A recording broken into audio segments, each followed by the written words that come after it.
How to get the best short squeeze names.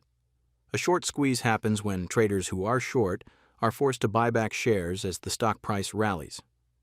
This buying creates even more upward pressure. The strongest squeezes usually happen in stocks with high days to cover and a small float compared to trading volume. In the screener, we can add the key fields. First, short days to cover. This shows how long shorts would need to close their positions.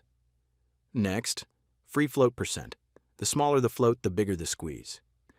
Then, R to vol over float. This highlights unusual real-time volume. And finally, float VR. This shows how much of the float is being traded today. Together, these fields give us the perfect setup to spot a squeeze. With these filters, we can instantly find stocks in a short squeeze configuration. For example, here's Nova Lifestyle, ticker NVFY. Look at the RT vol to float ratio, 210%. That means today's volume is more than double the entire float.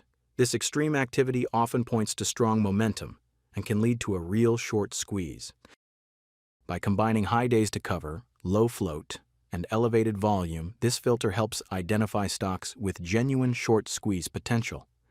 Opportunities like these can produce sharp, rapid moves in the market. Thank you for watching. Enjoy the platform, and don't forget to do your own research.